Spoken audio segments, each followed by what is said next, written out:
Hello, everyone, and welcome. My name is Todd Fernandez with Climate Crisis Policy, and I'll be your host today. Thank you all for joining us to discuss the most important organizing challenge humanity has ever faced: how to unite in common cause, to join as one humanity to protect our sacred planet. In the first session, we had a great gathering of elected officials and other leaders who endorsed the idea of a collective comprehensive bill, while also focusing us on more immediate goals. The upshot was an enthusiastic invitation for massive outside pressure, and that's where we all come in.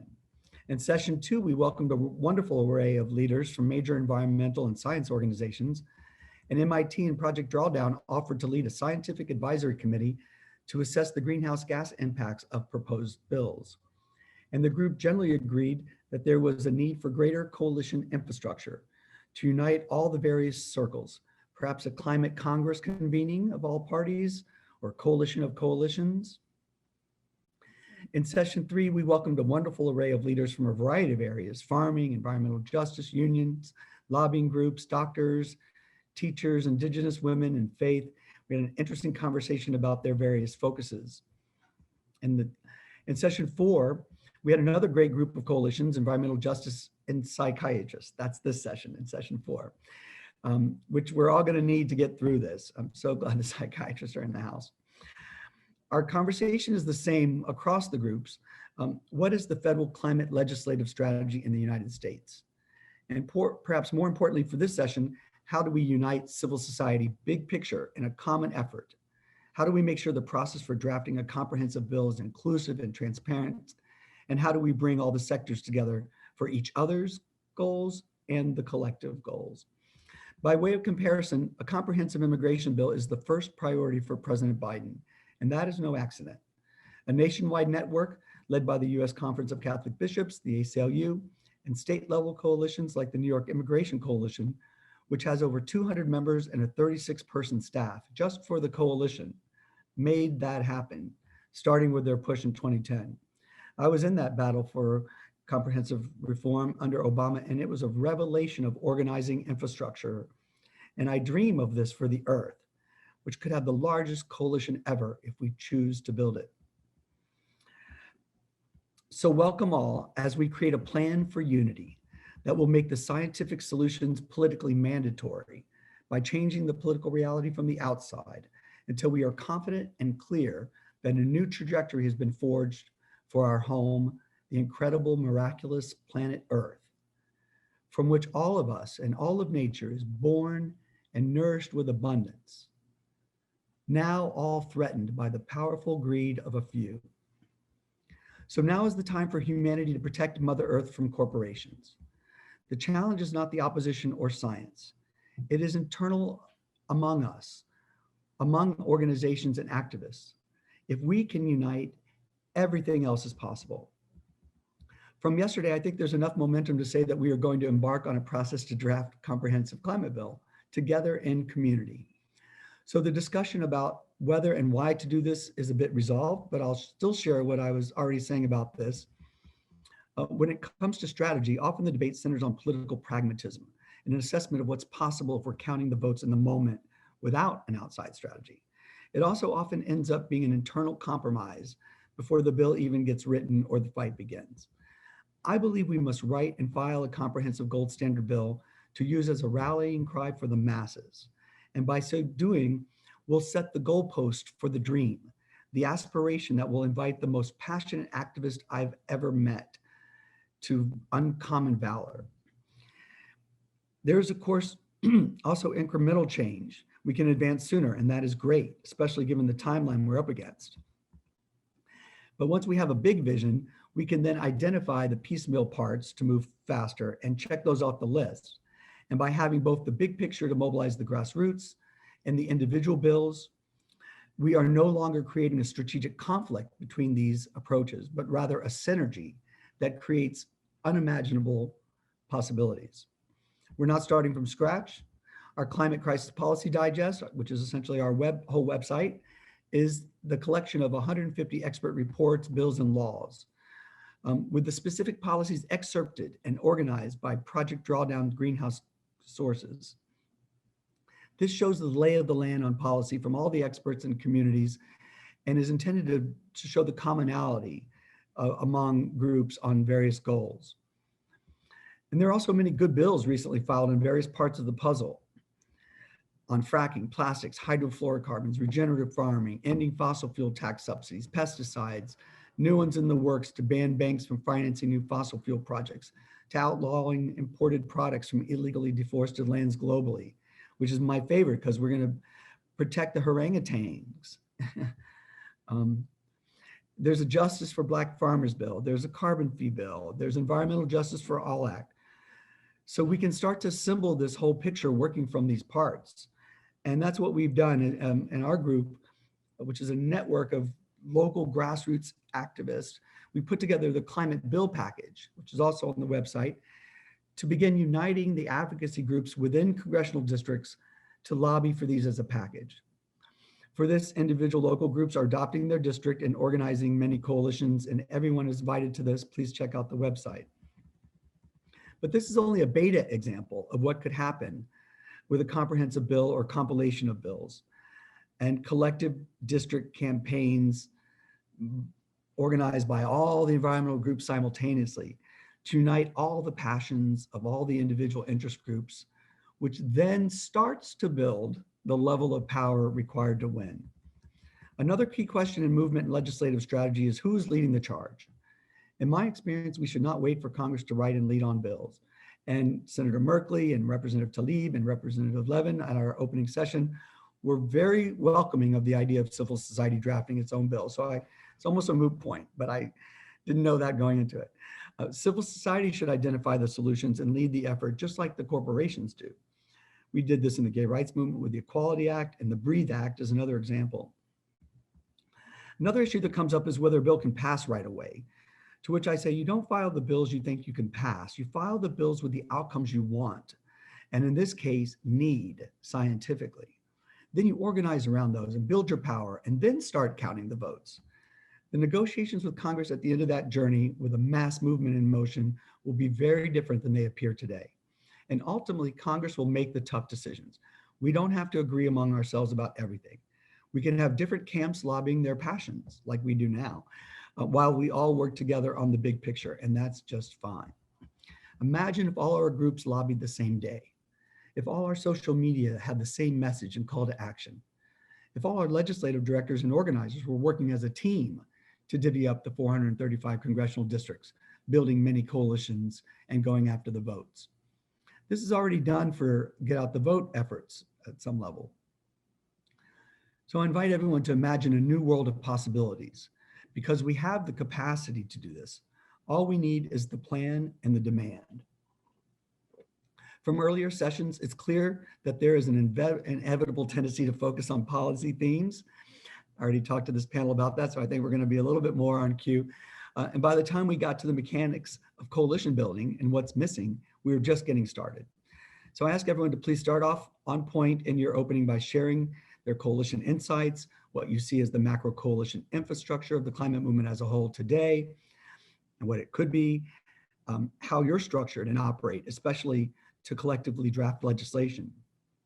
All of that can help inform how we might unite various coalitions with some sort of superstructure of organizing and a process for legislative drafting together. If we can create individual coalitions focused on specific issues, and coalitions can write single issue bills, then we can create one big one and a coalition of coalitions focused on the whole. But how? The collective wisdom of this group could point the way. And this audience is quite expert in all the underlying policy issues. Many people are. What we need to focus on now is macro coalition building, and the policy discussions will come later. Last, I just want to add that I believe it's critical that this be an open, inclusive, and transparent process. How we start off matters. How the bill is drafted matters. Insider secret plans and invite-only coalitions will not inspire the devotion of the masses. Everyone must be welcome, included from the outset.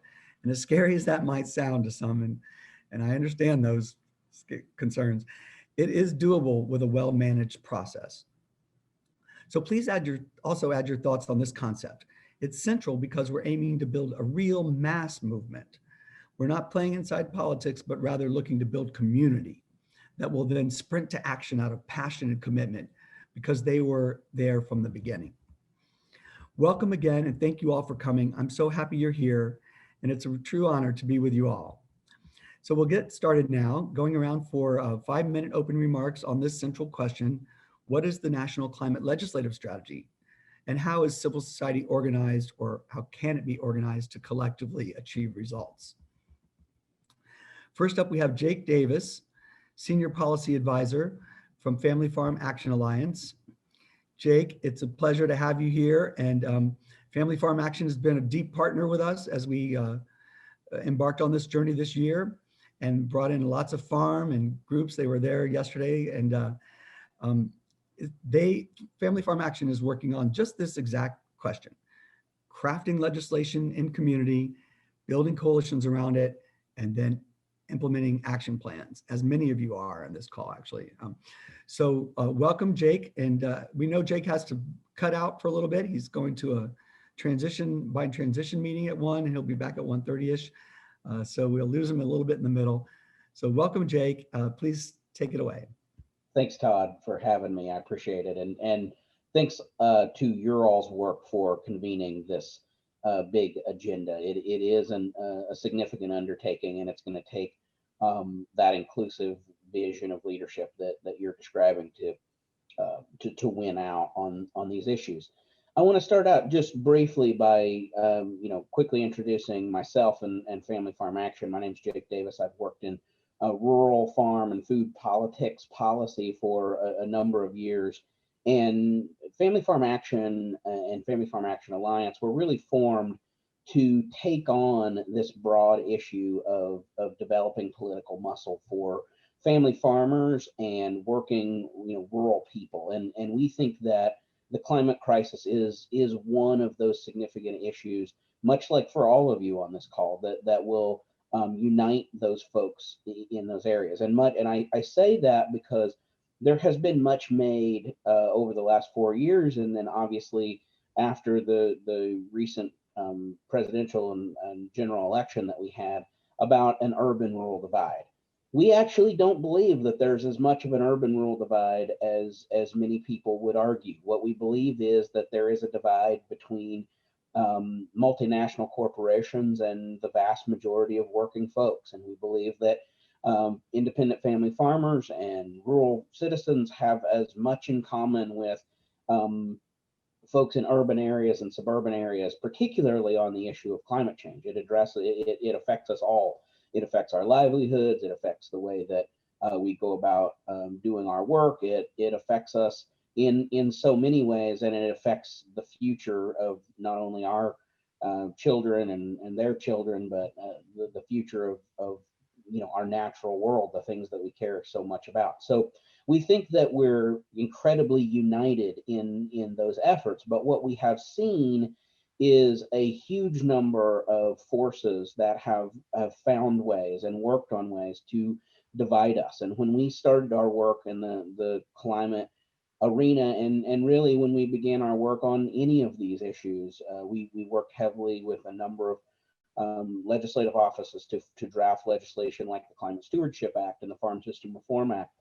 We begin to ask ourselves, who are those people that have not had a seat at the table and who have not been asked for their creative solutions about these issues? And we do our very best to reach out to those folks and start to be the political muscle and the voice that represents those rural folks who feel deep down despair and desperation that they have often been left out of the conversation, and that is unfortunately a bipartisan despair. Ultimately, we know that rural economies in rural America recovered from the 2009 2007 2008 crisis from 2009 on at a much less rate than even urban areas did. So we know that those economic crises exist in rural America, and we know that there is sort of immediate desperation from those folks who need reforms now and need real relief. But we also know that those folks can be allies in building a climate solution that creates a real new green economy that puts those people back to work, that helps our farmers transition to a more sustainable future, that that not only reduces agricultural emissions, but becomes a place that captures carbon. We know that there's a whole new generation of farmers and ranchers embracing the idea of regenerative production. So not just production that doesn't harm the planet, but actually production that builds soil health and that increases the environmental contribution of farmers and ranchers. We know that there's a whole host of folks in rural America who are eager and excited about renewable energy sources and putting more wind and solar and small businesses and farms. We know that that movement is developing and exists, but it hasn't yet been harnessed for a legislative strategy. And so our attempt over the last several years has been to bring to the table those folks so that we can address and draft big legislation that works on those issues. Maybe not at the scale that Todd is hopeful for and we are hopeful for as a broader coalition, but definitely on the scale that addresses those issues in rural America. So we're eager to find ways to even broaden that coalition and find ways for your organizations to help better talk about rural America and to rural America, so that we can make sure that those legislative constituents are hearing that we all have a united voice. Thank you, Jake. Jake, you coined a new phrase, bipartisan despair.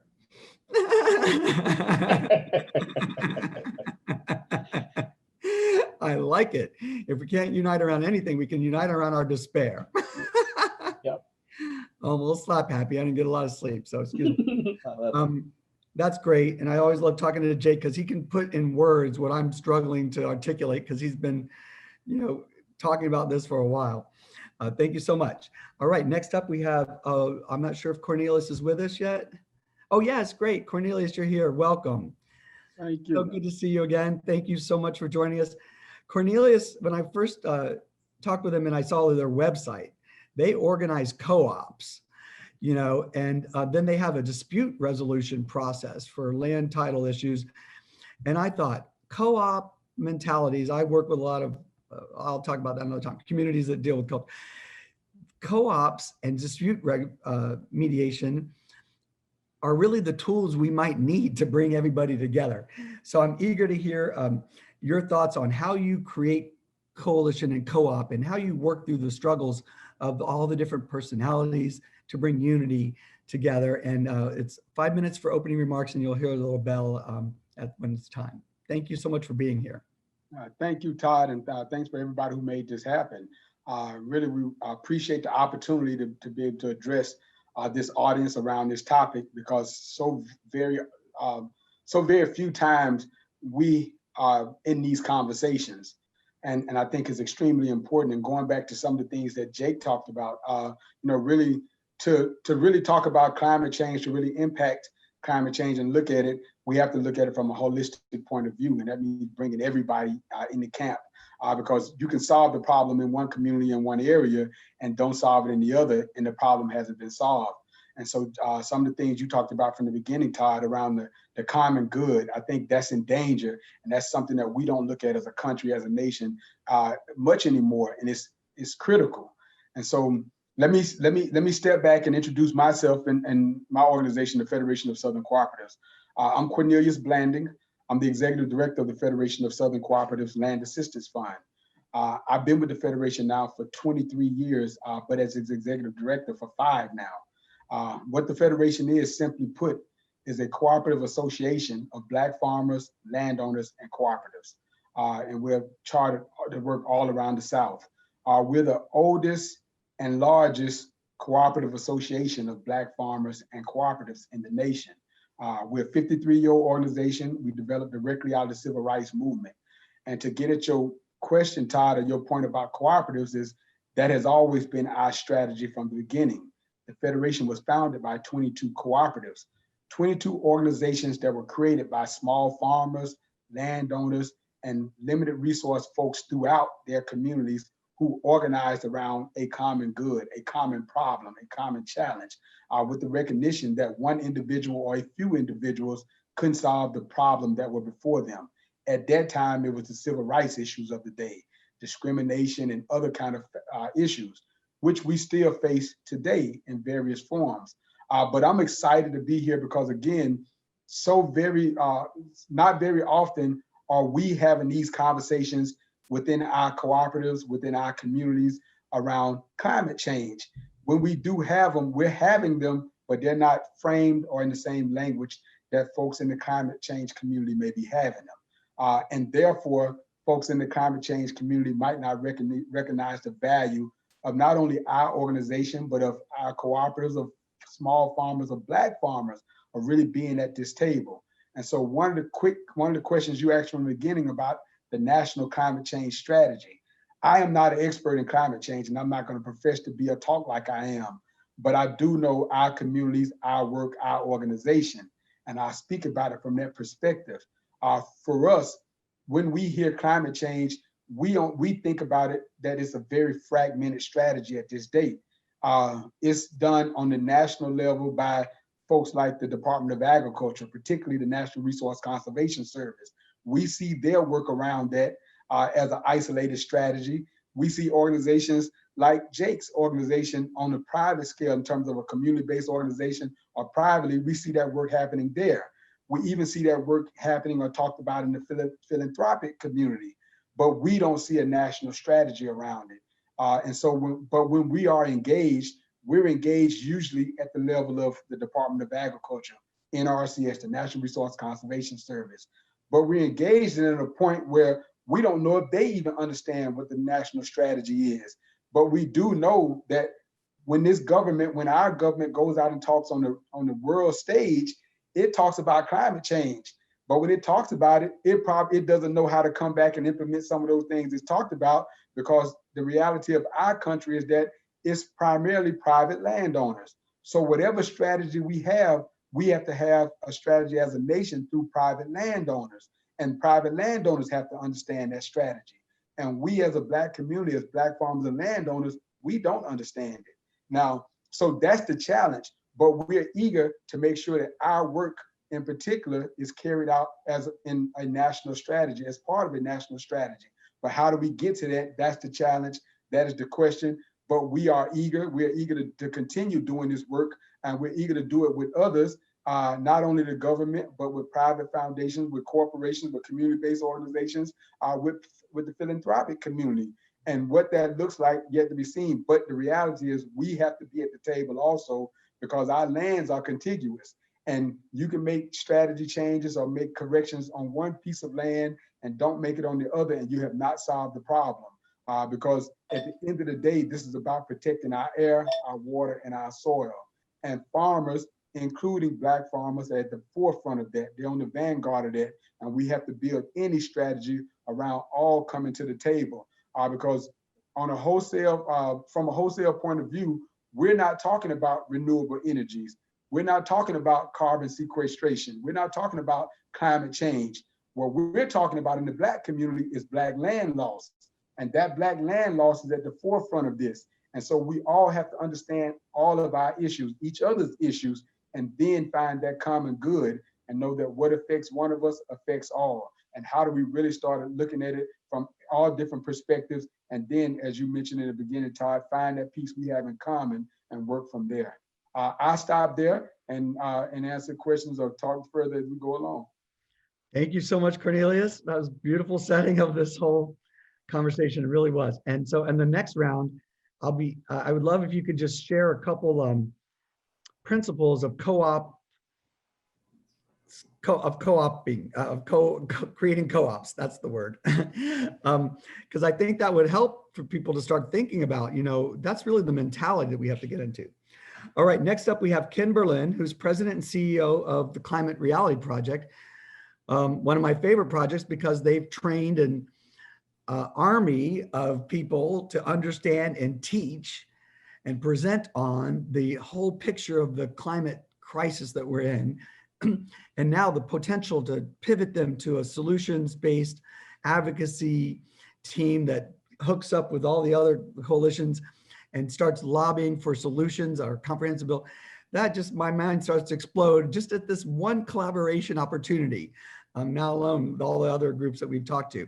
So Ken, welcome. We love your group, and Corinna Gore's been extremely helpful, and Harriet Sugarman and Rosalind from the New York Climate Reality Chapter. They were on the host committee, Harriet was, for this. So we're grateful to have you, and I'm excited to hear what you have to say. Welcome.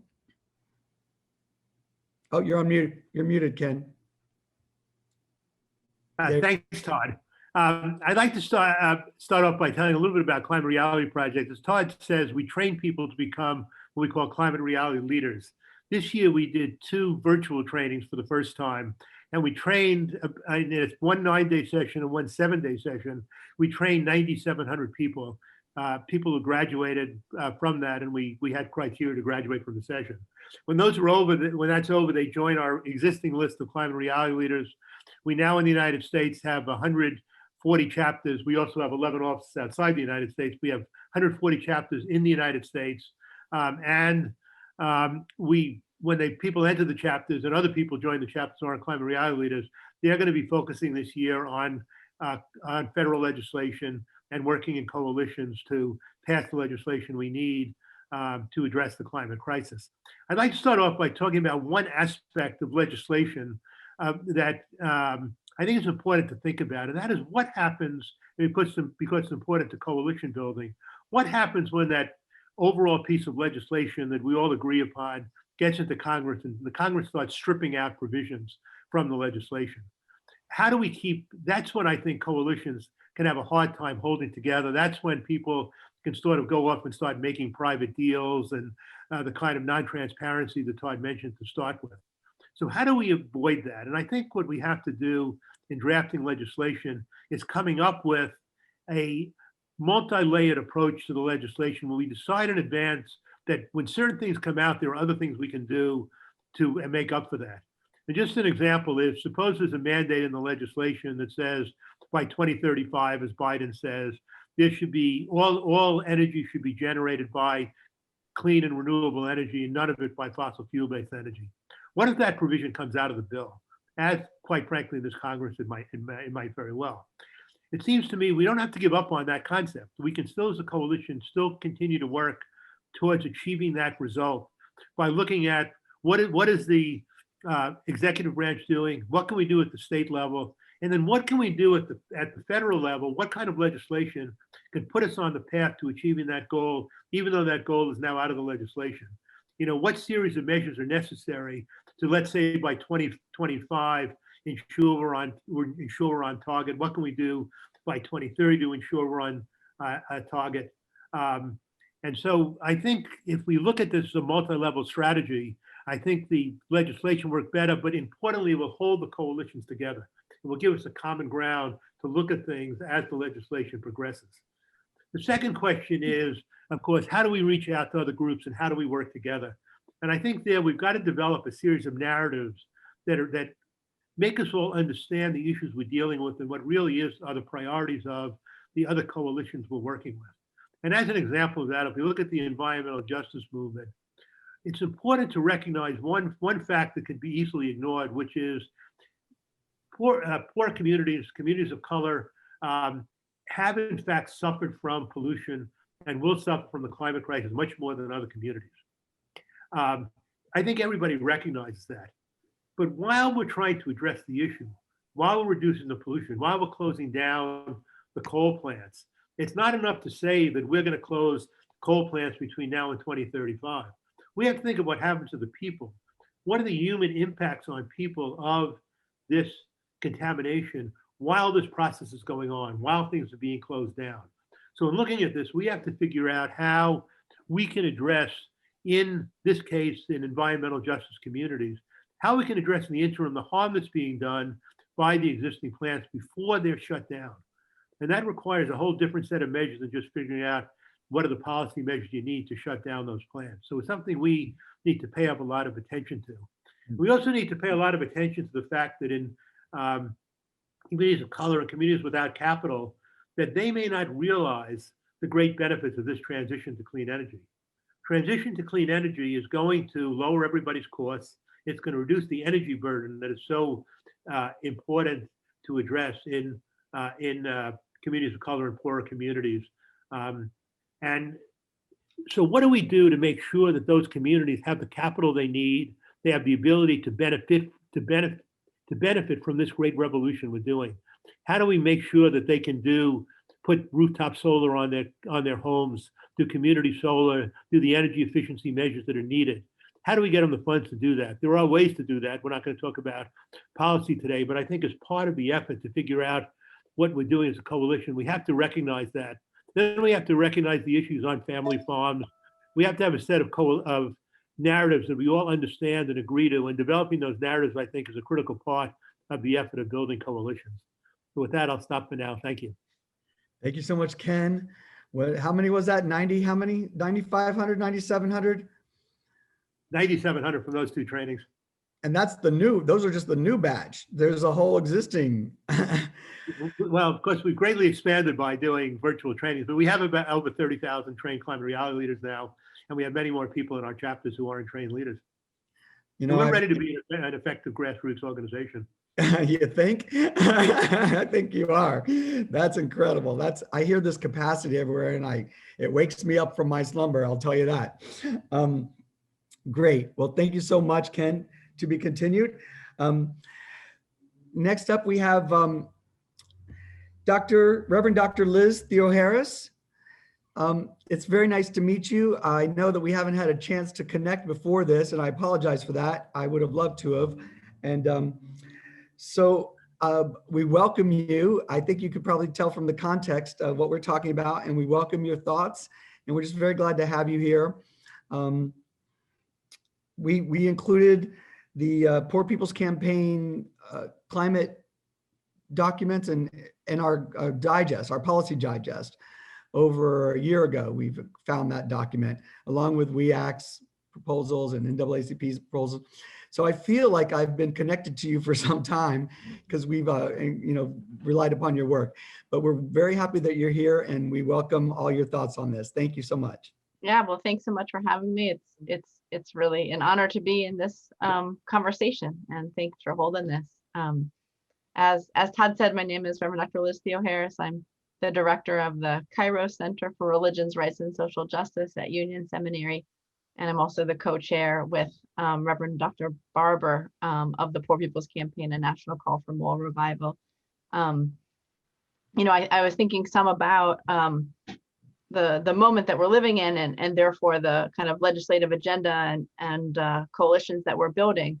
As I think folks are aware, there's 140 million people in the United States right now who are poor, or one storm, one fire, one healthcare crisis, one job loss away from economic ruin. And this is only worsening, in this public health crisis, in this environmental crisis, and in this economic crisis that we're living through.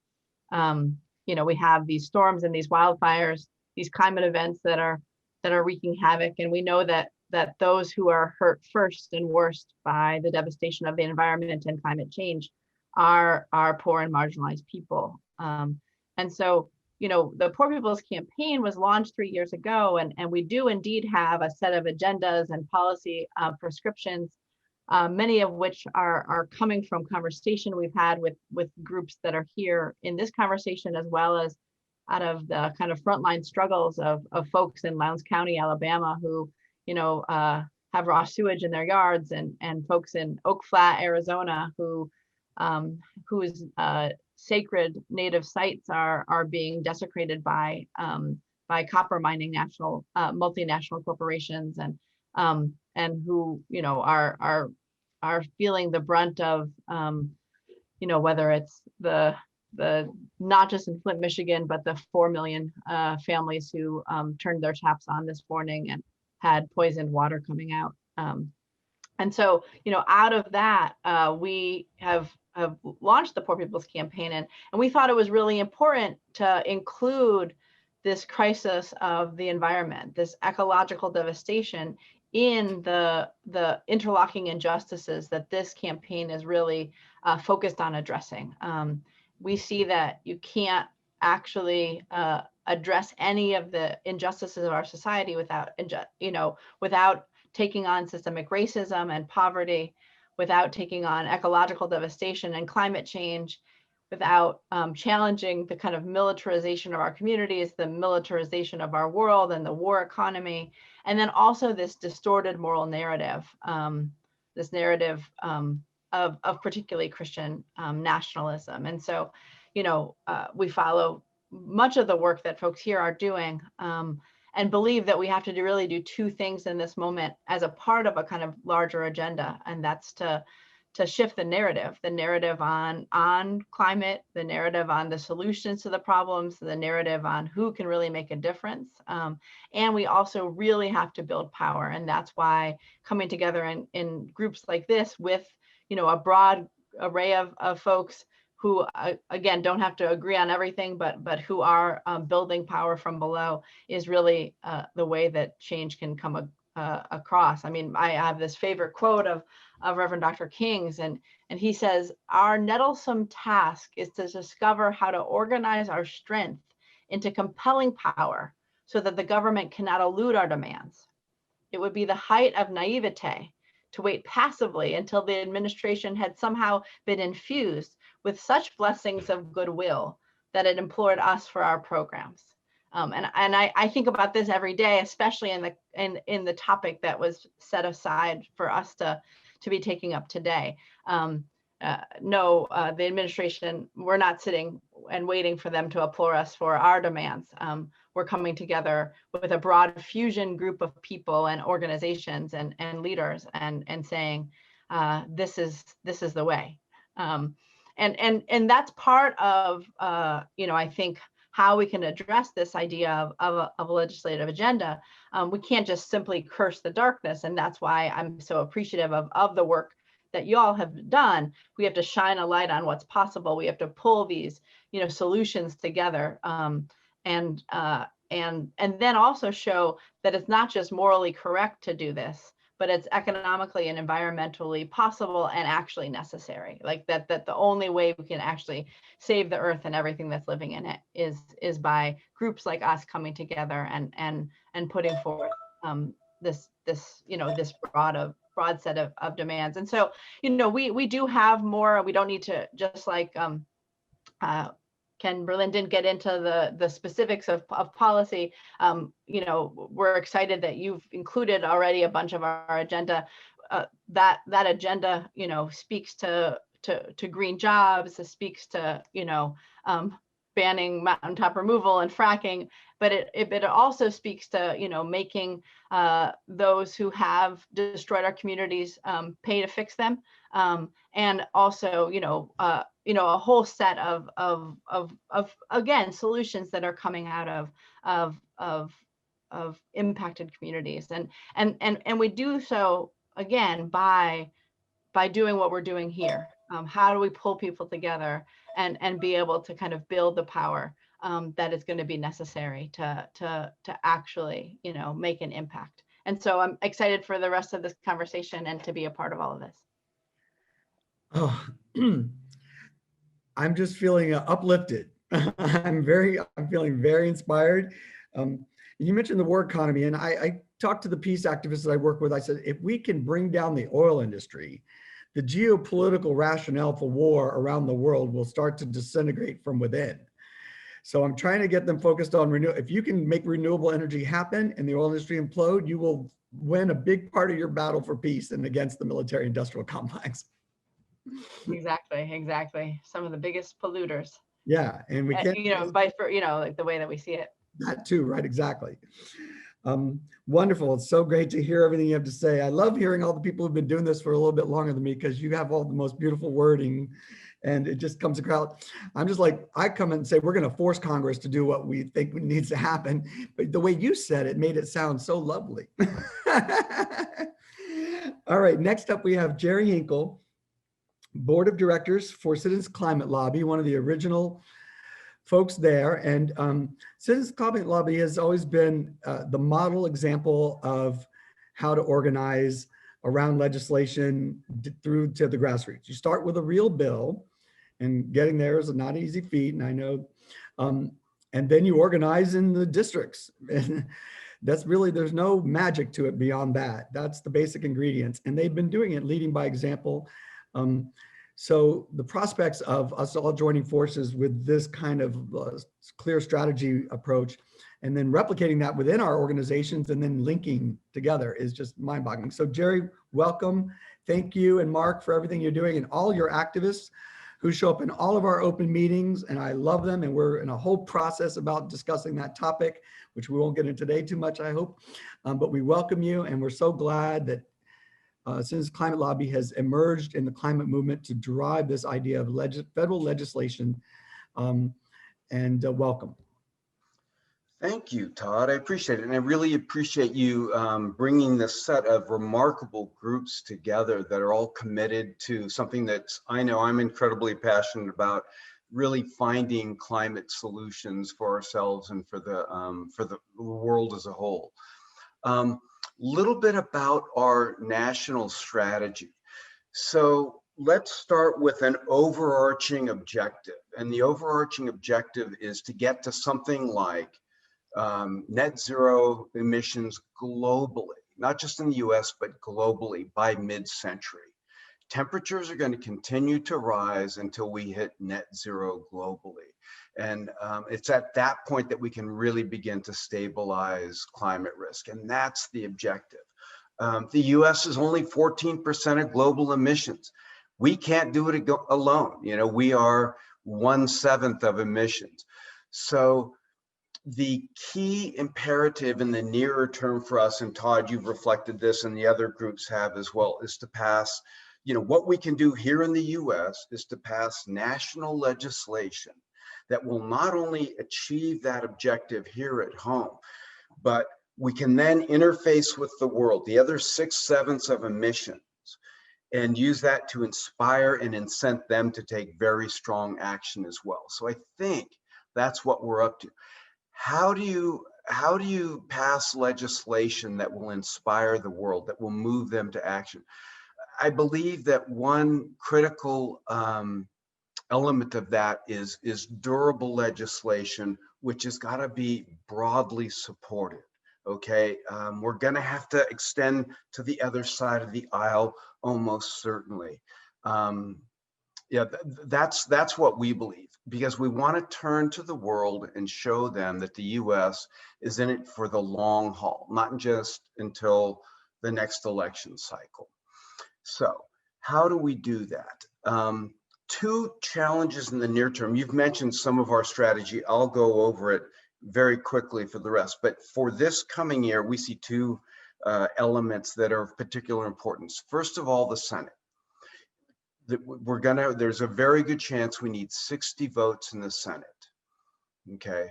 Second, is this outreach to moderates and really conservatives. And the reason is that even if you needed 50 in the Senate, you're going to need some of those folks to jump on board to really have broad support.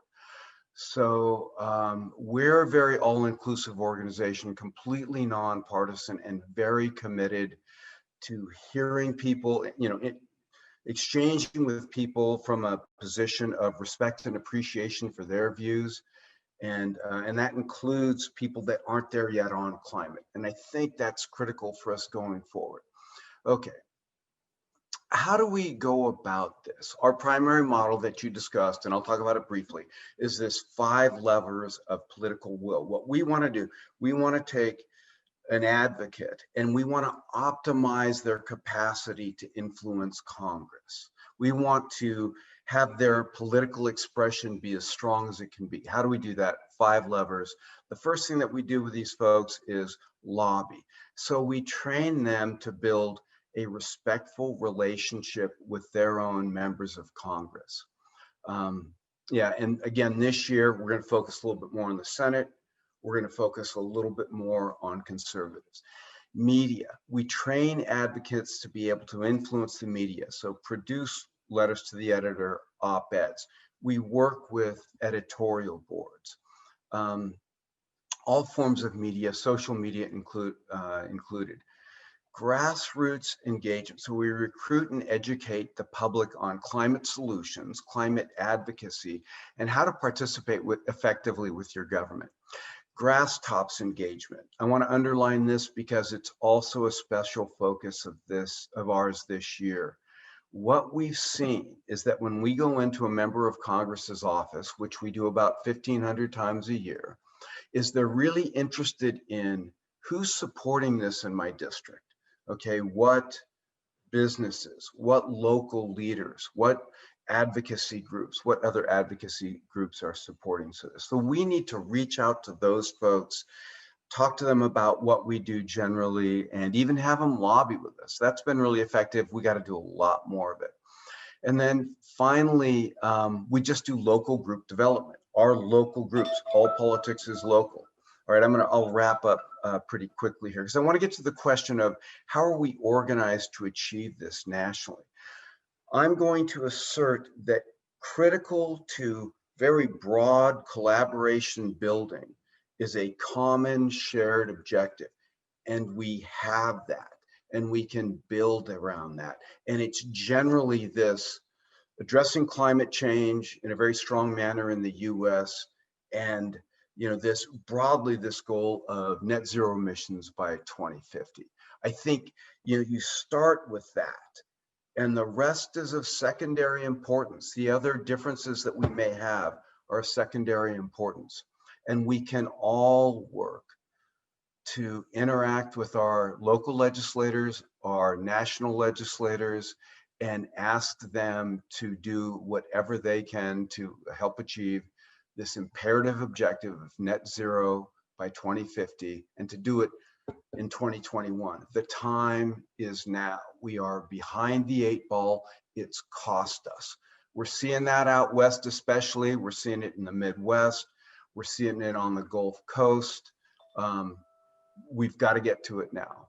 And I'll end there, Ken. Thank you. You're muted, buddy. There you go. That was wonderful, Jerry. Thank you so much for laying all that out there. It's I love things that sound like a game plan. It's so hard to get there sometimes. And it's ultimately not rocket science, but we just have to agree to do it. You mentioned common shared objective, and that's why MIT and Project Drawdown, I'm so excited about their willingness to have the scientists evaluate proposed legislation based on the projected greenhouse gas reduction impacts. That wouldn't be the only lens, of course.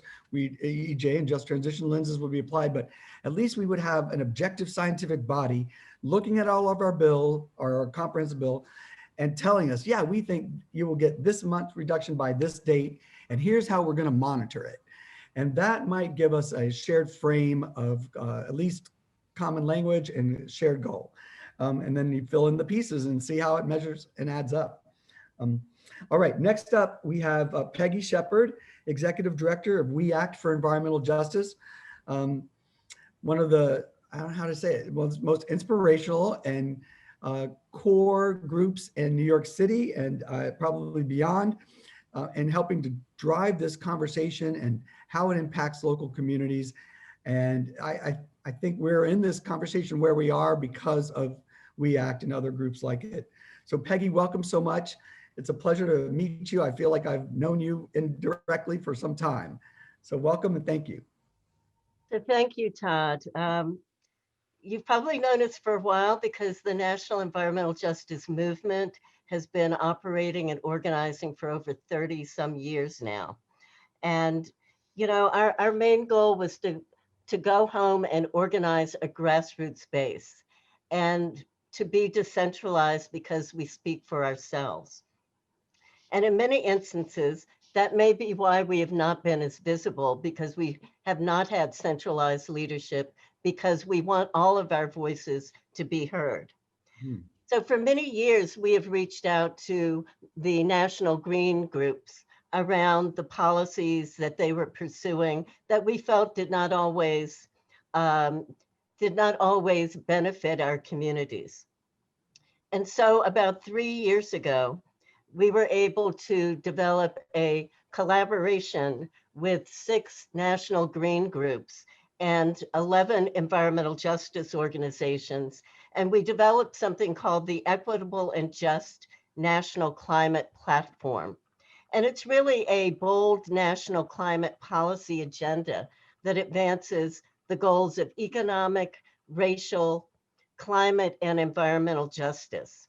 And it really lays a foundation to improve the way we can work together and to advance equitable policies, but commit to working through continuing differences like cap and trade, for instance. We won't get into policy today, but we've really challenged ourselves to advance solutions that involve and value the positions of frontline communities and repair the legacy of harm. You know, one issue I've had with the explosion of climate organizations that have sprung up in the last 5 or so years is that the message to the public is about carbon reduction and not about the ways that the climate crisis will impact all of their lives and their households. And as a result, we have not had the broad public support for climate policies that we need. And I think many organizations have now realized that without really cultivating that grassroots base of support, because as I think Jerry Hinkle just mentioned, when you go on the Hill or talk to an elected official, the first thing they want to know is, what's your address? Do you live in my district? Are you a voter in my district? And so it's very important that people see, especially elected, see the people who are voting for them, not simply the more so-called professional advocates, but they want to see the grassroots people who are in their districts. And so the way we began to work together was that the environmental justice groups came together and developed a platform. Now, that didn't take us a lot of time because we've known what we've needed for 30 years and have not been able to get that into effective policies.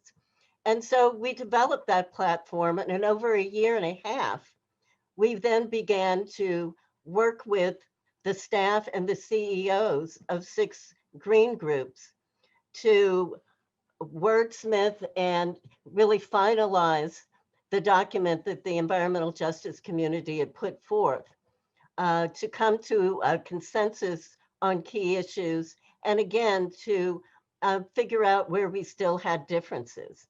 And in that year and a half, we had a variety of meetings so that we could get to know each other and build trust.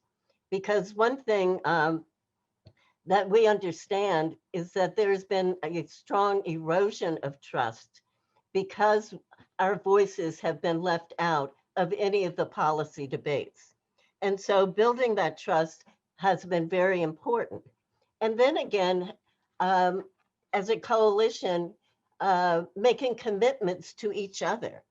So commitments such as the green groups committing to equity training, to really understanding the issues of equity and embedding them throughout their organizations, reviewing their projects and their upcoming policies to ensure that there is an equity lens. And then again, also fundraising to help support some of the environmental justice groups that have very little capacity because we've been so under-resourced. There are numbers of studies that show that out of the $23 billion or so in philanthropy that goes to environment, only 1% goes to the environmental justice communities. So when we go to the Hill and people say, well, gee, where have you been? We never see you. Well, you know, it takes money to get to Washington. You know, I live in New York City, and to go to Washington for an early morning meeting is about $800 for a hotel and an Amtrak train. So again, people don't understand, why don't they see our voices there? because again, the resources aren't there to fund people to get to Washington, to talk to their elected officials, except in their district offices. So another issue that we've worked on in order to ensure that we have a stronger national platform, we had a process called the 5 tables. And I'll just conclude by saying we've had several meetings with 5 different platforms, climate platforms, to understand where we have strong alignment and where we still have differences that we need to address. And again, that's been our process to try to develop alignment with the numbers of platforms out there, the Green New Deal, the Climate Action Campaign, the Blue-Green Alliance, the US CAN, so that we can really begin to come together on the Hill and in Congress around these issues. Wonderful, wonderful. Thank you so much, Peggy. So it's just been an inspiration to see this topic take hold and be embraced. I come from the gay rights movement, and I still feel like we're all alone fighting our battles. And so watching the dominant culture embrace minority concerns and communities and lift those up. It was after this, the last nightmare election moment that we went into the streets in New York, and I finally saw signs for the first time that had, racism and anti-Semitism and homophobia all listed as one by some, one of those members. And I was like, oh, at least this is happening. So I understand what it feels like to be excluded and then to be embraced. And I see it as a sign of a silver lining of this nightmare that we are coming together at this level as a humanity. So you just make me excited. So in the next round, if you could dive in a little bit more into your process that you went through and any advice you might have for us and for the whole journey ahead about what kind of process we could go through to really unite at the macro level in an open and transparent way that's inclusive, not because somebody got a special invite, but because we really opened it up from the bottom and from the beginning rather. Next up, we have Lise van Susteren. She's on the steering committee for Climate Psychiatry Alliance. We had a wonderful conversation, a long conversation the other day, and we talked about minority stress, which our community and all minority communities suffer as a whole realm of psychological analysis. It's very informative. And so I forget where we left off in our conversation about how you were going to plug and wrap this all together. But if any cause and any coalition building needs and could benefit from psychiatry, I think this is it. So welcome, and please, we're excited to hear what you have to say. Thank you very much, Todd. I hope I can deliver on your expectations. It is a tangled sort of situation. First of all, everyone should know that it's crazy to say this because what could cut across everything more than human behavior in this particular realm? But there is no climate and mental health community organization with paid staff. What we have are a couple of groups that have been organized, and it's all around volunteer contributions. So what we do can be very nimble, and we can understand each other very quickly, not necessarily agree, but there is a certain ease with which we can target particular actions. The downside is, of course, that we haven't been good at scaling what we can do. And everything that you have spoken about, all of us have spoken about today, there isn't a single thing that doesn't cause some emotional harm or injury. It doesn't matter if you can't get along with someone who's on another coalition, if your house was burned down from a wildfire, if a job was lost, if there was a diversity and equity, no matter what it is, this creates a psychological or an emotional harm. And so this presents then for us enormous opportunities. And to me, when I look at where we are today, I think to myself that this community, the mental health community, has largely left the power of its expertise on the table. And when we have reached out, now I say we, because we have formed several groups, and those several groups, first of all, is the Climate Psychiatry Alliance, the Climate Psychology Alliance, and recently the Social Climate Leadership Group. And just yesterday, I was working on the the Climate Social Workers Alliance, and we have made connections internationally.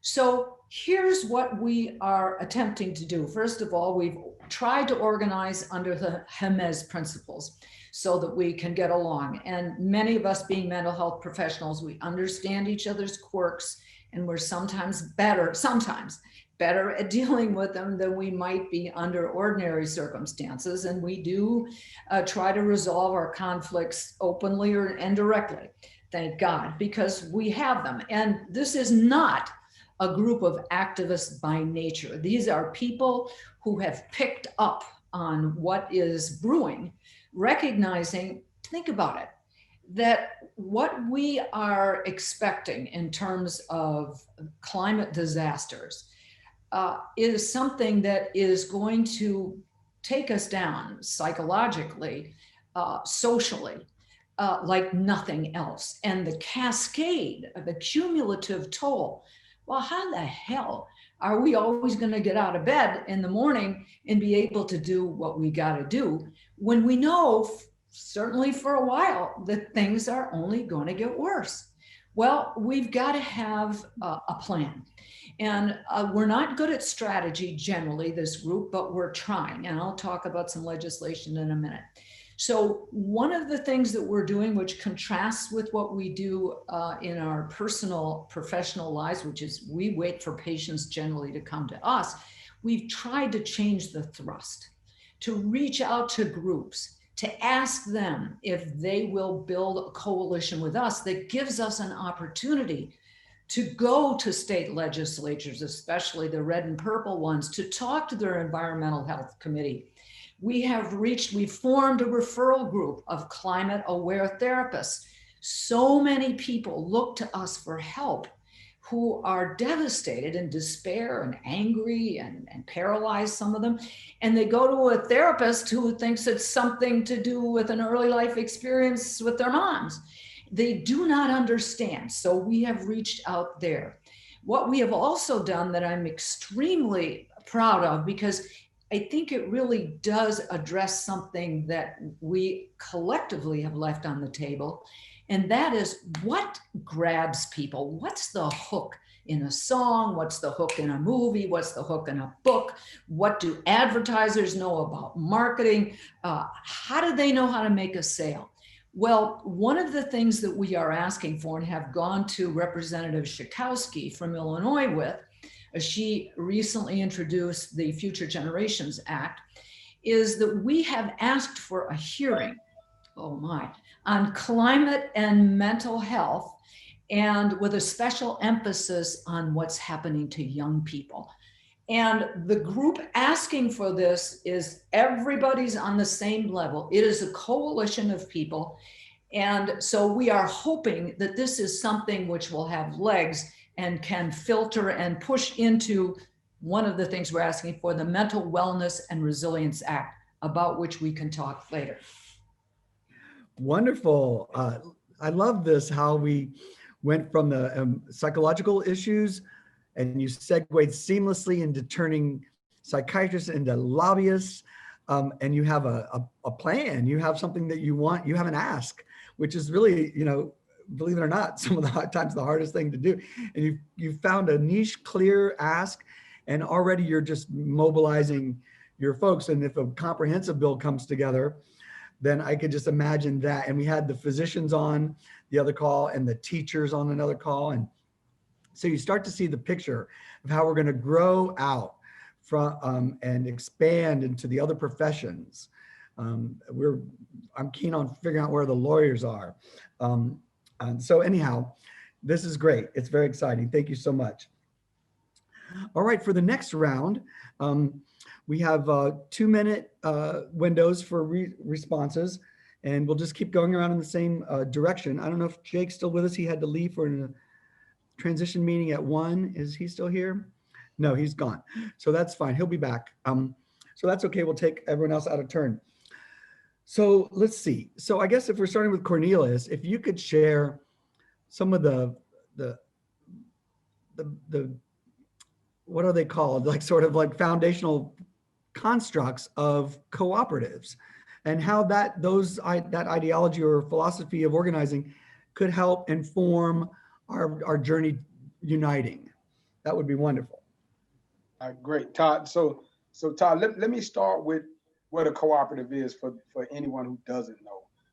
And simply put, a cooperative is a jointly owned and democratically controlled business made up of a number of individuals who have come together around a common need. So to that common good concept that we've been talking about, but folks who have come together to meet a common need, a common challenge that they have, and through an enterprise that they jointly own and control.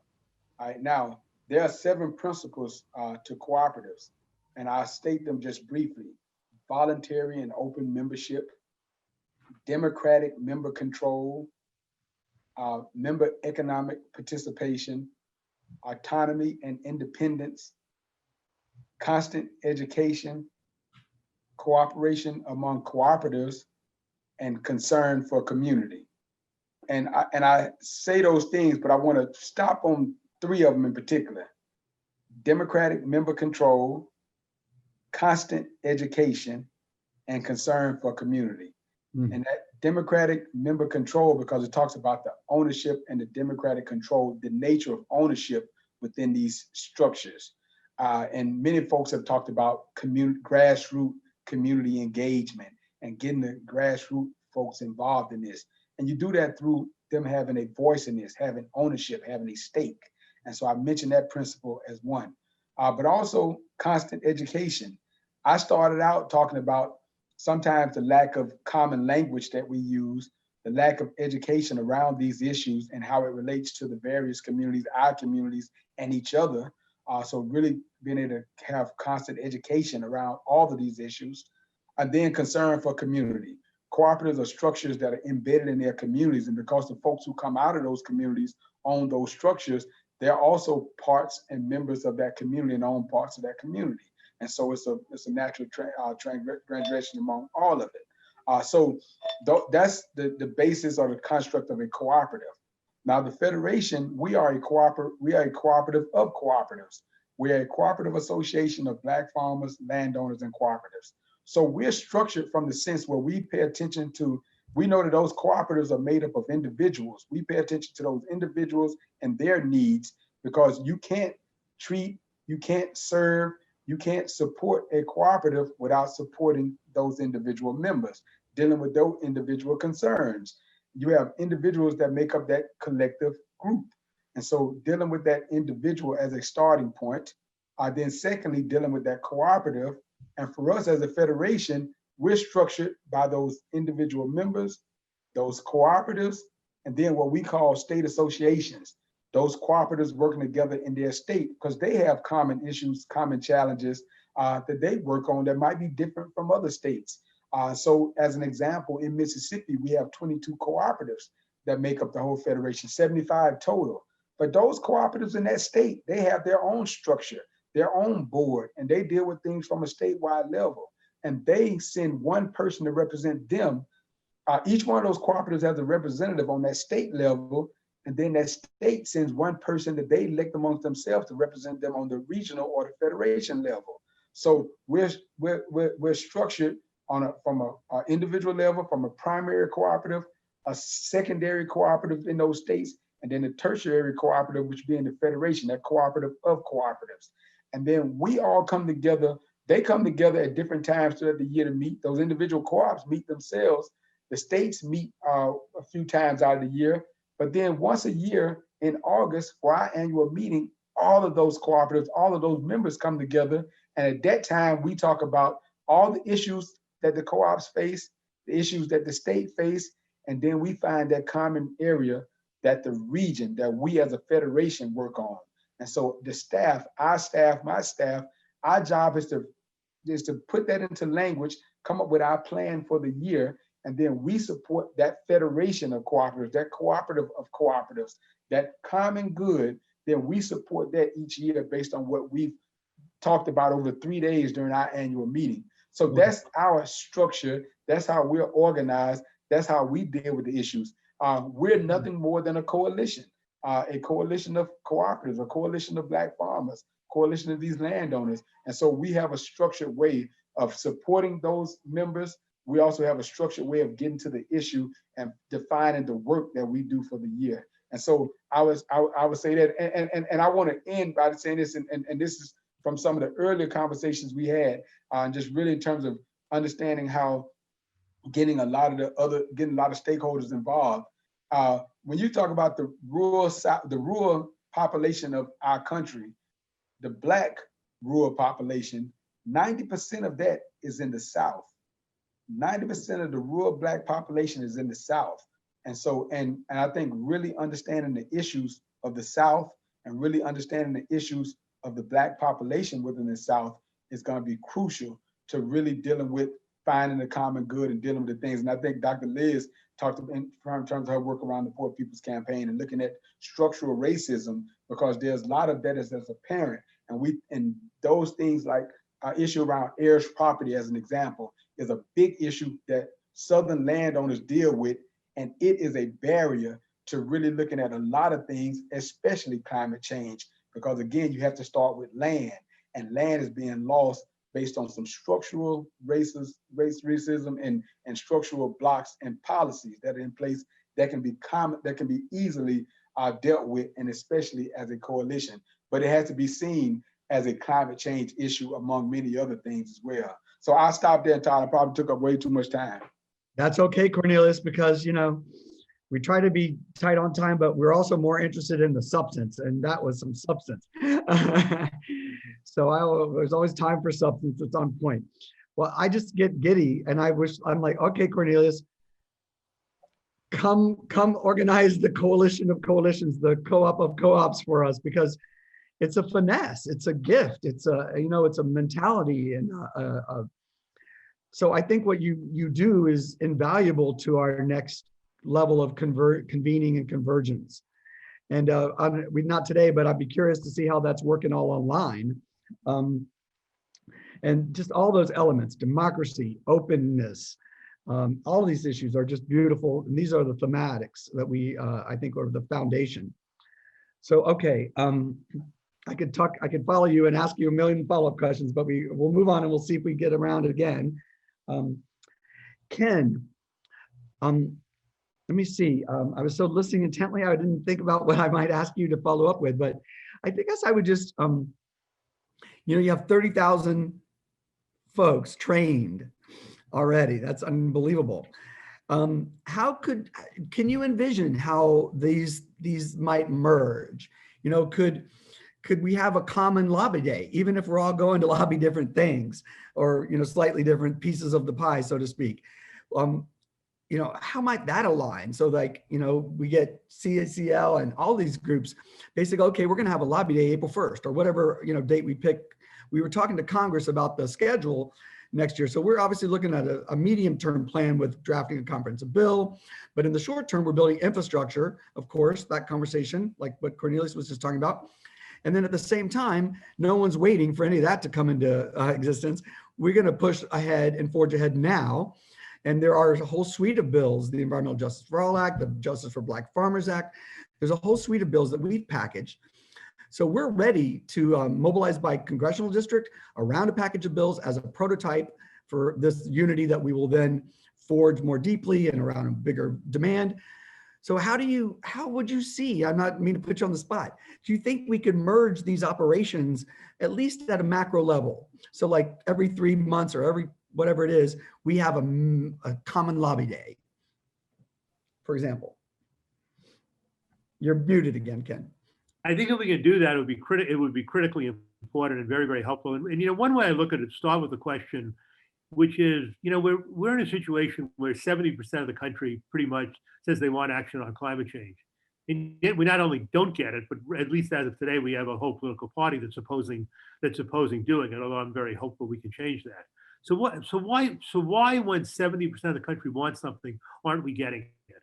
I think the answer is that with Congress, you've got to really show congressmen two different things. One, as Jerry said, you've got to show them that the people in their community want this to happen. You've got to go out and you've got to say that these groups are doing that and this. And the best way to do that is for us to come in with a bunch of coalitions on the same day, a bunch of groups on the same day, if we can do that. Meet with them and say, look, this is one aspect of why our community does it. Then we get, another group from the community, another group and another group. They have to see that the activists out there are serious enough. They're going to work against them. They're going to push for this issue. And the more people we have doing that, and the more different groups we have doing that, the better. The second aspect, which is harder, is that I don't think politicians care too much about polls that say 70% of people want action. They want to know that people regard climate change, in this case, or the climate crisis, as a critical issue. I just saw a recent set of polls that was done after the election, done by environmental groups, that really came out and said that climate change is still, again, while everybody wants it, it's ranking only as the fourth or fifth and even the sixth most important issue in people's minds. We have to elevate that to climate change being in the top three issues in people's minds. It didn't come in as high as the economy, the COVID crisis, which will obviously drop out eventually. So we can do that. We're not that far from getting there. But to do that, again, we all have to work together and figure out how we can reach out to the public. And you can't reach out to people that easily individually, but you do have things that happen where we can all work together. We really haven't pushed action, for example, after major hurricanes and major events. Maybe we need to start thinking about, making people that we can take advantage of these things to make people realize that they've got to work on that. And again, the more we can all do this together, or at least with a common strategy, the better off we are. How do we reach out? How do we do the kind of media work again that Jerry was talking about? How do we get enough of that so that we start moving enough people so that climate change is thought of in Congress as a top three issue? So it's a combination of getting people to actually appear before their congressman or congresswoman, as many groups as possible, with as much information as possible about support of the district, and then just in the polls, getting the polls to show that climate change is a top three issue to people. We're close to that. We've got to push ourselves across the line. And I think if we work at it together, we'll have a much better chance of doing that. Thank you, Ken. Thank you, Ken. All right, I won't do a follow-up, but the thought in my mind is, if we have a comprehensive bill, an earth bill, I like to use the word earth bill, and I keep using everyone, all right, together, heave, is what earth stands for in my mind. So if we had a bill like that, your folks would be, motivated, right, to go do that lobbying. Absolutely. We would set up, we plan to set up lobby days and do all that. I'm sure many of the groups here are planning to do that. The question is, can we coordinate them so that the individual lobby days have a greater impact by a bunch of groups working together? And the way we're approaching that is by organizing within district right now, many like MINI coalitions across the sectors. And so I think we can start to build those relationships now, so we can connect Climate Reality to the local Sierra Club chapter with the local Unitarian Universalist chapter, which we have a lot of groups in our network already. And the faith community has its whole session next, and they're ready to mobilize in Republican districts, the United Church of Christ. The first things out of their mouth was, we have lots of power in Republican Senate districts. And I was like, ding, ding, ding. So anyway, you get the idea. We could start to organize that ground game by uniting our activists on the ground and then empowering them to work together. And we have astute organizers at that level, and they could build their own many coalitions in district from all of our constituents. So, all right, I'm getting excited. I'll calm down. I'm having a second cup of coffee because I didn't get enough sleep and I don't drink the stuff. So get ready. I'm ready now. Jerry, you're up. Great. Thanks, Todd. Fabulous discussion. I want to start with, so broad coalition building. I think Cornelius did just a fabulous job of talking about the how. How can you make such a broad coalition work? And I want to underline again a little bit about the what. I want to suggest at least that you start, if you really want a broad coalition, you want it to stick together, you're going to have to get a little bit general. What can we all agree upon? This is a wonderful group. This is a very diverse group. That's great. We need a big tent because we need everybody, and we need everybody because there's a lot of money on the other side. There's a lot of influence. Never kid yourself about who we're up against here. Okay, so we need all of us. How are we going to get all of us? And let's consider that what we're aiming for is national legislation that achieves an objective that we would be appreciative of, that could get through the Senate. So I think we want to stay general on that front. It's funny, I'm trying to answer questions in the chat. CCL doesn't poo-poo nuclear. We don't. Okay, so someone's off from that. Somebody else, well, is it strong enough on the EJ front? So it's very easy to lose people the moment that you get specific. But I think we all get the climate crisis. We all want to get to something like net zero by 2050. So maybe we start with that as a rallying cry. I want to say one other thing about EJ. Here's what we know from the peer-reviewed science. Climate benefits, climate impact disproportionately falls on the poor and the most vulnerable. You take strong climate action, you disproportionately benefit them. Financial benefits. So it's the only thing I'll ever say about policy. If you raise a bunch of funds by making polluting expensive and you return those funds to families, the poor do really well. The poor do really well. So that's just something to keep in mind. Finally, there's tremendous. We've calculated them at $700 billion every year. Health benefits from strong climate policy. There are very strong net benefits to climate policy, and they disproportionately go to the poor. So there's a way to, by addressing climate, we do really well for those most vulnerable in society, and let's remember that. Gosh, I hate to, but I'll stop there. I hope I get a chance to talk again. Todd, take it away. You might make it around again. We'll see. Thank you, Jerry. And I have to apologize because Reverend Liz, I didn't take you in order. I apologize. Please. All good. I'm not worried. So I'm enjoying the conversation. You folks are like the coalition of coalitions, the behemoth of coalitions, and as I understand it anyway. So, give us your wisdom about how hard that is to do, and the role of faith leaders and being a convener. And because we're gonna have a whole faith conversation in the next one, and I feel that there's a gravitas there, a moral authority that can help bring warring factions together. So, any insights on that and the challenges that we might face? We don't want to get too much. Whatever wisdom you have to offer us on this beginning journey. Yeah, I really appreciate this. So just to say a little bit actually of how the Poor People's Campaign is organized, because I think there's a lesson there for how you big, deep, broad, real coalitions. And so the Poor People's Campaign is organized in 45 states. We have coordinating committees, and those coordinating committees are led by poor and impacted people, moral leaders and clergy, and other advocates and activists.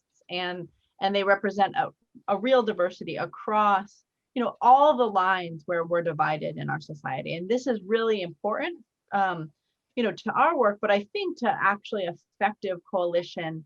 And we would actually talk about a fusion movement more than a coalition, right? Where coalition means that often people come together, it's transactional. When people have won something, then a lot of people kind of disband it. And what we see is that we actually need we need permanently organized communities, and we need a movement from the ground up that can kind of overcome, not ignore, in fact, really center the divisions that have plagued our society so much, but then bring people together across those divisions around these bold visionary policies. And so again, and how we started and how we're organized is really from the bottom up.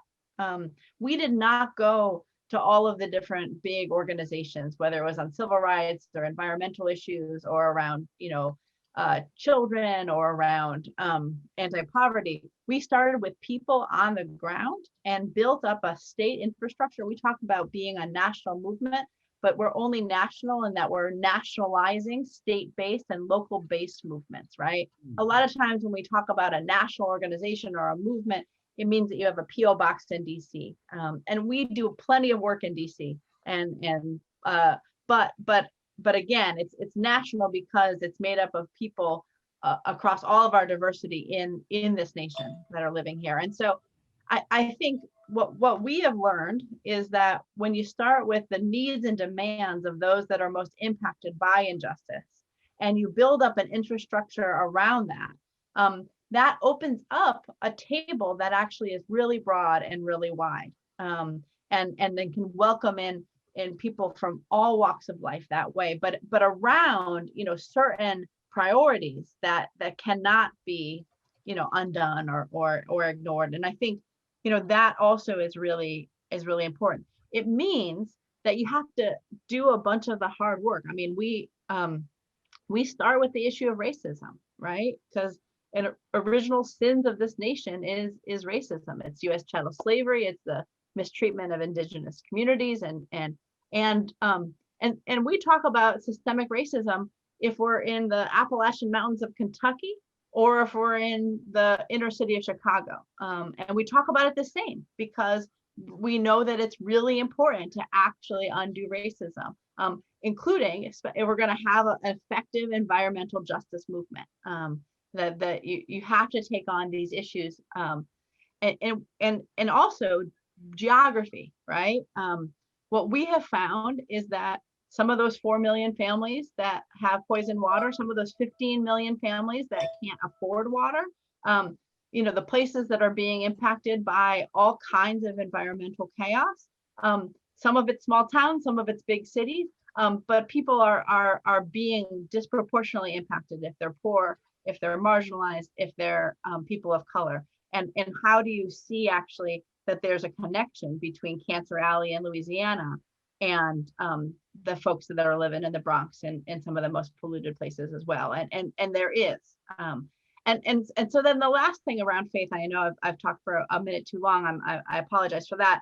But is, you know, in this kind of building of power and in this shifting of narrative, you know, the lie that this is as good as it gets, that we have to choose whether we're going to protect the environment or whether we're going to make, you know, protect the economy.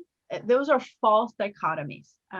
They are false. And so having people from all walks of life, but including from various faith traditions in there, talking about, you know, what our sacred texts say is that we should protect this world and everything living in and on it.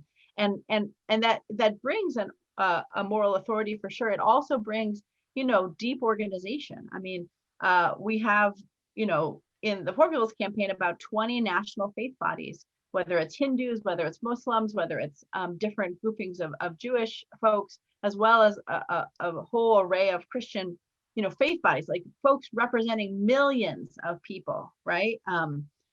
Who all come together and say, we can agree that to address the injustices in our world today, we're going to unite around racism, poverty, ecological devastation, militarism, and this distorted narrative. And doing so, you know, really unites instead of divides. Thank you. This is so exciting. There are so many themes that I would love to pick up on, but they're just so beautiful. It's so rich and it's so perfect. But this idea that we're going to organize in community and build community. I come from the LGBT community, and we have a radical fairy net community, which really, when I experienced community for the first time, holding space together, owning land together, you know, having ritual together. And there's a whole nother magic that comes from community. And so it sounds like a lot of people are building community. And then if we could unite our communities at the district level, congressional district map level, and empower them to know one another, I think we would start to have an unstoppable force. And we're going to run out of time before we get to all this, but I just want to put out there the idea of translating all of our principles and vision statements into specific legislation. because that's how you call the question. That's how you give the litmus test for Congress. And that's how you get the fire in the belly that's really going to force change, is when you put pen to paper and come up with that. And it's not easy. Next, we have Peggy. I actually be interested in your thoughts on that journey, because there's a lot of macro organizing, a lot of, resolutions and principle statements. But how do we, how do we transform that into legislation that we can agree on and fight for collectively? Yeah, and first let me say, I think Reverend Dr. Liz is a definite soul sister in all senses of that word. So the idea that we can have, Jerry talks about a very generalizing our climate platform. The problem with that is that you really cannot have climate justice without environmental justice. And climate change policies do not always get to environmental legacy issues. We know that extreme weather exacerbates the underlying legacy of pollution. Yet most climate policy is not dealing with legacy pollution. And so again, when we talk about policies, we really need an equity screen. And Kamala Harris, when she was in the Senate, was introducing legislation about a climate equity screen for all policies, for all legislation, that really looks at key values and key contexts. And does this particular legislation reach that threshold? We know from years of work that the minute there is an environmental justice or policy that really impacts frontline communities, that is what is left on the cutting room floor when the negotiation happens at midnight. Our stuff is always cut out. And it is allowed because generally the national advocates, they want a win, and they're willing to take that win while leaving other things behind. But it's always communities of color and frontline communities that are left behind. So that is why we got to be much more specific. For instance, when the Biden administration talks about 40% of certain environmental benefits going to frontline communities, well, how is that going to be administered? If it's administered the way the stimulus funds were administered to small businesses, none of the small businesses got it. So we don't want administration as usual. If it's administered as usual, groups in the South, where Cornelius is, aren't going to get any of it because it's going to go to the state of Alabama or Mississippi. And you've got groups on the ground there that have suffered from Katrina that still haven't been made whole because that money did not go to that neighborhood. It went to the more affluent neighborhoods. And we've got to be very, very intentional. Otherwise, it will not get to the frontline communities that need it. And how do we know that? Because it's never happened so far. Thank you, Peggy. And I just want to mention the Off Fossil Fuels Act that was drafted with the Climate Justice Alliance and others. And it had a provision in it that created an advisory council at the federal level that was frontline people of color communities, indigenous communities, and it gave them the power of the purse over the disbursement process for all federal funds that related to climate. And that's how you reverse that fortune. You put the minority communities in charge of the purse, just as an example. And I thought that was a brilliant. Let's see how that goes. Let's see when that happens. Let's see how that happens. We got 45, we got every congressional Democrat in New York except Tonko to sponsor that bill. And AOC committed to sponsoring it. And it was a foundational document. And so I think we can easily fight that fight if we put that in the mix. But and then the Church World Service is doing some beautiful work about EJ lenses and for the Biden administration's plans. And so everything. So there are ways that all these can come together, I think, in a beautiful soup and salad. And they're not mutually exclusive. We can have specific scientific-based targets, and then we can have overlays. But anyway, we're getting down to nitty-gritty, but I see that it all will come together, really, I feel it. Lisa, tell us how we merge all these passions, you know, and what are the emotional and psychological pitfalls of ego and brands and, you know, whatever emotional pitfalls there are in terms of coming together. Well, we could go on for a long time about that. You're absolutely right. And an important point. One thing though, coming together is remembering that we can say things right up front that bring us all in the same place. And I have found that when I say we are a nation of traumatized people, that when we say these things, so we're walking into a lobbyist's office, we're walking into a meeting, the minute we say something that recognizes the emotional state of the other person, if you do a brain scan, you'd already see that they were open to yes, because you recognized what you have in common, and it's a very profound state of mind. So we are all traumatized by what's been happening, and we will be traumatized about future things. Some people you can talk to about climate specifically, some people it's EJ, some people it's Islamophobia or homophobia or racism generally. All of these things unite us, and of course climate. But finding that common ground, which is that we are traumatized and we need to be ready. So I'm going to make a plea. First of all, look at the HEMES principles of democratic organizing. You can always go back to it when there's dissension. Much of the work that is done, that is completed, is done, in my experience, by going back to the HEMES principles and saying, remember, everyone was going to speak for himself. We were going to work by consensus. We were going to be respectful, putting that the equivalent of on the refrigerator so people can see something written. This is the organizing principle no matter what.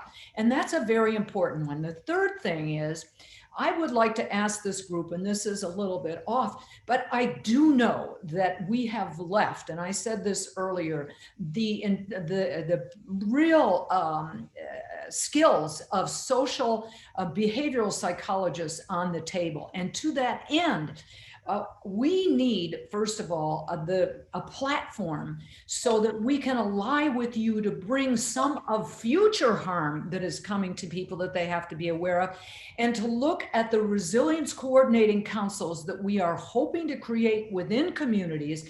And the third thing is, can we be with you on a lobby day, maybe when we have our hearing on young people, mental health and young people, where we will talk about not only climate, but other things. And one last request, there will be a national climate director. We need a very nimble group within that national climate office that addresses, that has a strategy of messaging and includes faith leaders as well as behavioral psychologists. Lovely. Thank you for that. I do think this issue of setting aside ego and the self, being aware of the role that it plays in our emotional reaction to other people and to our ability to come together or not, is a topic that we need to pull out of the background and bring into the foreground. Although I have to say, in these conversations of the last few days, I'm less concerned about that, but maybe everyone's just on their best behavior. But when it gets to the nitty gritty, it's not so easy. And so there are these things: institutional power, political access, the individual career mentality, where my network and my relationships are paramount to the collective. These are challenges. And so I just would like to keep us in the conversation when we move forward. I think it's simpler if we put that out there as an issue and we talk about it a little bit, rather than just allow it to manifest without any framework. I'm just thinking this off the top of my head now. And, well, may I add, when you say trauma, that is a leveler, because everyone does then admit, yes, we've been traumatized. And it brings people off their high horse if they're swaggering around about how much more important their group is, or they are, or whatever it is. And when you mention young people, what you do is you're able to guilt trip people. And that also brings them down. And I will deny I said this as a psychiatrist, but guilt trip tripping can be extremely effective. So those are two ways to get people in the room and to stop their high horsing around. Very interesting. I love the earlier, Jake's gone, but he coined the phrase bipartisan despair. I think we could call it bipartisan trauma, and that might help everyone understand that we're in this together. My community knows trauma and it's never ending. We still don't have the Equality Act passed, so we have no civil rights protections in America still. And I would just also put out there again, like we did yesterday, comprehensive immigration reform, which is the first priority of the Biden administration. I think it's an interesting example of how we might all put our power where our concepts are to get behind that bill and use it as a little test case for how we can organize collectively for something that doesn't maybe personally affect us, but would set the stage for beautiful collaboration going forward. And put some skin in that game so that we're not just talking collaboration, but we're doing it. That was a total tangent. Sorry about that. All right.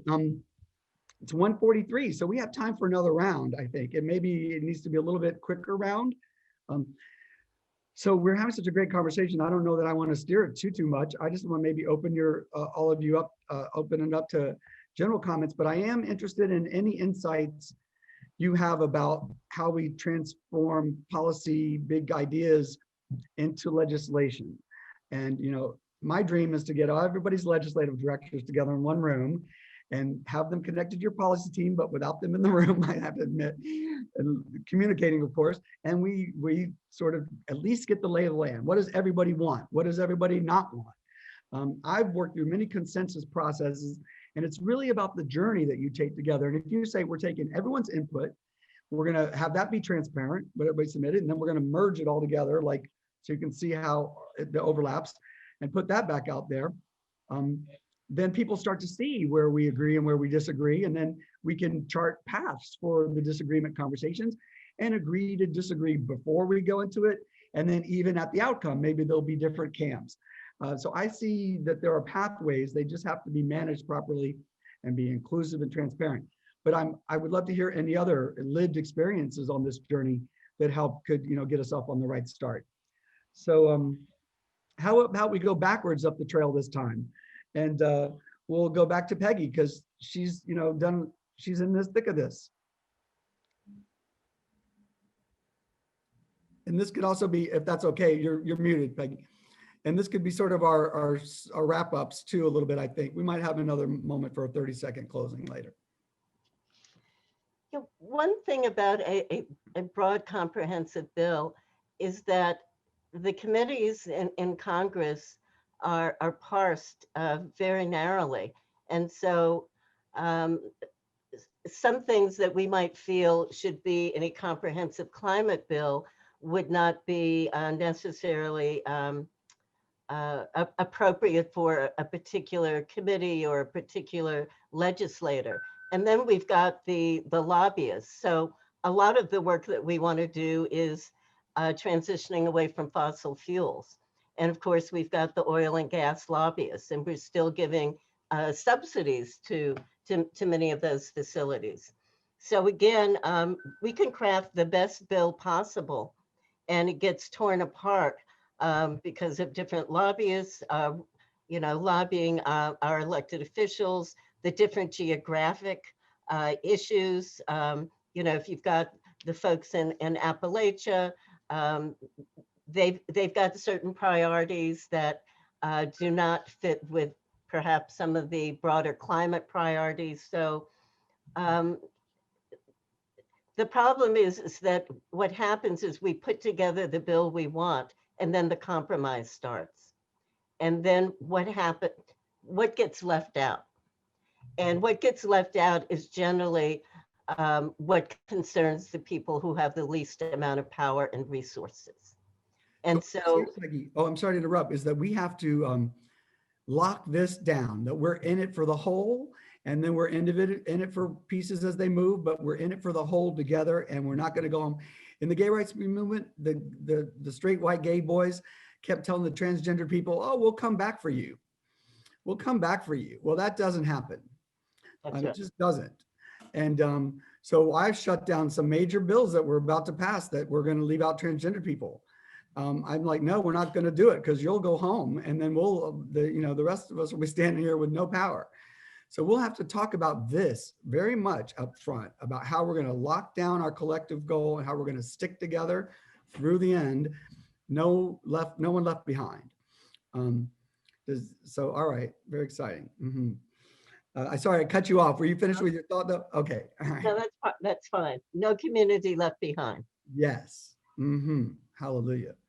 We're going backwards now. I'm confused. I think now, Jerry, you get to go how to turn the other one. Well, we'll just go to Reverend Liz since we did that last time. Reverend Liz, you're up next. Yeah, I mean, so I want to kind of jump in and both amen what Peggy was just saying. And was saying before as well. In our work, it's really important that when we're putting forward policies and legislative platforms, that we disaggregate the impacts of those policies to make sure that we know that no group is going to be left out, right? Like who is going to be impacted when you tax the fossil fuel industries, and pull that money back to communities. What's the racial demographic? What's the geographic demographic? Like who actually benefits from these policies, and who is hurt and left out of them? Because too much of policies have happened in history's past, allowing for some good progressive wins, but that leaves whole sections of the population out. And so I just wanted to kind of amen that piece. And then just to speak about how do you take demands of a movement and make them legislative policy. I mean, that's the history of change in our society. That's and again, it's not it's not assuming the administration is going to implore us for our demands, but putting out our demands, and then also showing how they're possible, and then from there being able to build up the power to make them say yes when they may be desirous of saying no. And so, again, that this is about, deep organizing. This is about having, folks, thousands and the millions in our communities, especially those who are most impacted by the injustices right now, who are at the ready to not just rally around a particular legislative agenda, but who are organizing all the time around these issues and then saying, yes, this will lift the load here, or this will actually be the solution to our problems here. And not the other way around. That those demands and that organizing needs to come from below, and it has to be, we always say in our work that a legal strategy and a legislative strategy has to be connected to a strategy in the streets and in the community. And that, without any one of those three happening at the same time, you aren't gonna be able to bring about effective change and transformation. Beautiful. Well, you just described exactly, this is climate lobby model, from legislation to the people. And I would just also add that we need to embed these solutions for EJ and just embed them in the other ideas and plans. And every bill I've seen is doing that. Not every bill, but a lot of them. There's, anyway, we won't get into details, but there are farm bills that have, issue. Anyway, we won't get into details. No, I think that's really important, though. I mean, I think to see that if we're going to have to build up the infrastructure of this country, because we've seen one of the things that this pandemic has laid bare is the ailing infrastructure of this nation, then we have to do so, with green jobs, right? And if we're going to talk about any of these different issues that there's a legislative agenda around, that they have to see the connections between housing and living wage jobs and protecting the environment and the expansion of voting rights, because all of those issues are actually connected. And so I think that that's a really important I think it doesn't, it only makes it stronger when you're taking on multiple issues in your legislative platform. Lovely, thank you. Jerry, please, you're up. Thanks, Todd. I'm going to be quick, and I want to say thank you because I may not have a chance later. We've only got 8 minutes left. It's fabulous having a gathering like this and being able to speak to and listen to both the panelists and the 260 participants. Thanks for taking your time. Whatever you do when you leave this call, go out there and give them hell. Express your passion as fully as you can to your commitment that we handle the climate crisis. Please do that in whatever way, shape, or form it takes. Give it all you got.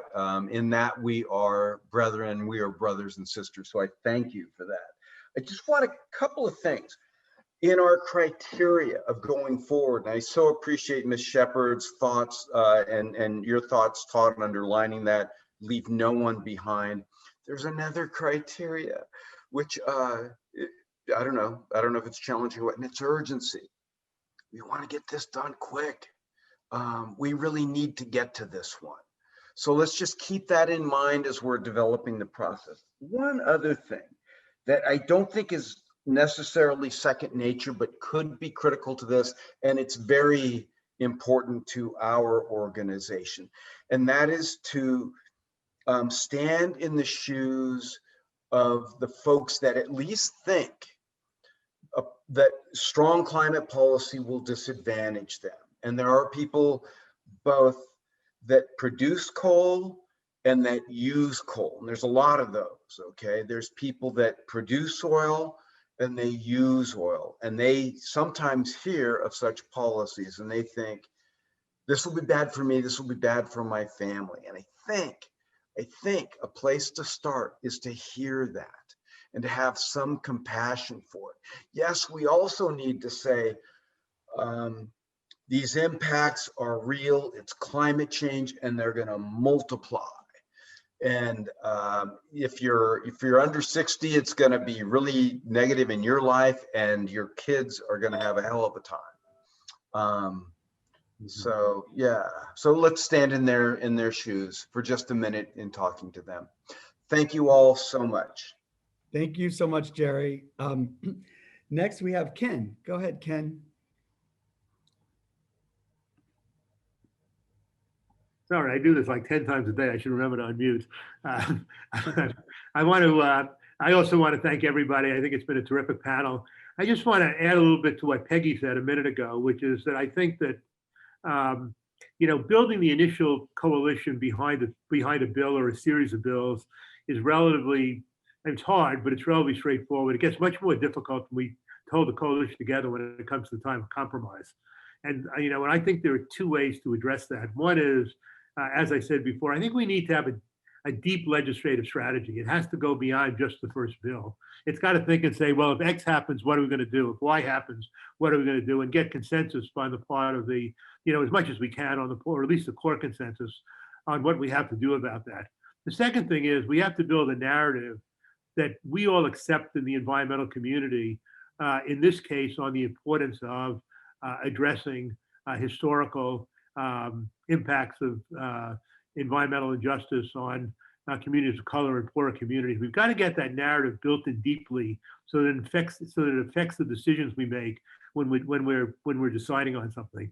We can't give up. We can't make an environmental justice community bear the burden of the compromises we're doing. And we should have a narrative that makes that clear and makes people understand why. And also, we then have to work, I think, with the environmental justice community. We have to listen to them as environmental groups. We have to build trust with them. We have to amplify their voices.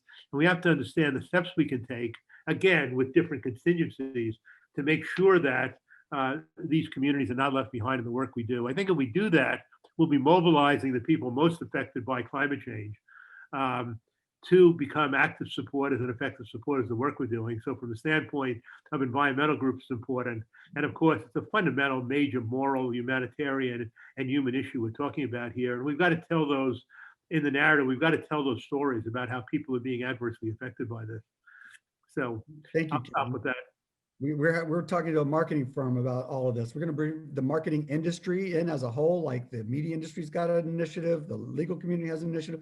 We want the marketing industry to join as citizens and form a coalition of marketing industry corp companies to work collectively on how to message and how to bring our collective message to everyone in a more cohesive and penetrating way.